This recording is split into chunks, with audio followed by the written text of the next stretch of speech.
नमस्कार. Gall stones म्हणजे काय आणि ते कशाने होतात याच्याबद्दल काही प्रश्न आले, तर त्याच्याबद्दल थोडक्यात एक कल्पना करा की आपल्याकडे गार पाणी आहे आणि ते असं एक आपण ग्लासमध्ये घेतलं आणि त्याच्यावरती आपण तूप टाकलं. विरघळलेलं तूप टाका किंवा घट्ट तूप टाका, तर काय होतं, त्या तुपाचे असे गोळे गोळे बनून ते असे त्या पाण्यावर तरंगायला लागतात. गॉलस्टोन्सची रचना काहीतरी अशीच असते. म्हणजे आपल्या पित्ताशयामधले खडे असं त्याला म्हणतात. त्याला जरी खडे म्हटलं तरी ते असे कडक कडक खडे नसतात, नरम नरम तुपासारखे असतात, कारण ते फॅटचेच असतात. आपलं हल्ली ऍक्टिव्हिटी कमी झाल्यामुळे आपलं कोलेस्ट्रॉल खूप वाढतं किंवा फॅट खूप वाढतं. आपण म्हणतो बघा फॅटी लिव्हर आहे, म्हणजे लिव्हरमध्ये आपल्या यकृतामध्ये फॅट वाढायला लागलेली आहे.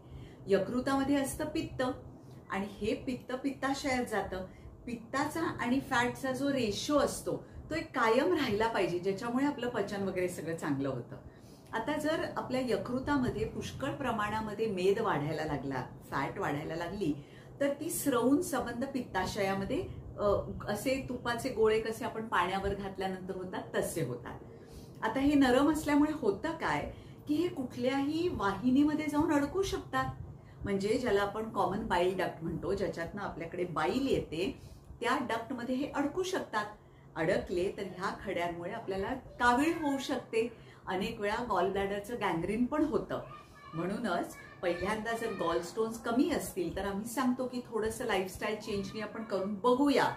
पण जर का तुम्हाला प्रचंड वेदना व्हायला लागल्या तर तुम्हाला लगेच ऍडमिट व्हायला लागतं. गॉलस्टोन जर कुठे अडकला तर इतक्या वेदना होतात की तुम्हाला हॉस्पिटलमध्ये ऍडमिट करून IV कधी कधी पेनकिलर द्यायला लागतं, नुसत्या गोळीनी होत नाही.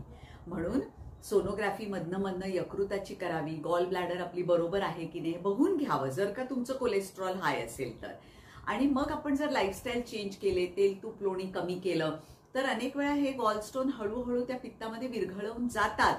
पण ह्याला अनेक वर्ष लागतात, अनेक वेळा म्हणजे 10 वर्ष वगैरे लागतात. म्हणून आम्ही सांगून ठेवतो, ज्यांना जर आपल्याला औषध घेऊन ट्राय करायचं असेल तर करा, पण जर का तुम्हाला वेदना झाली तर तुम्हाला लगेचच ऑपरेशन करायला लागेल.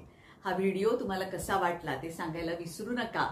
कमेंट बॉक्समध्ये तुमचे प्रश्न असतील तर विचारा, किंवा आपला हेल्दीफाय ग्रुप आहे त्याच्यात सुद्धा तुम्ही विचारू शकता. नमस्कार.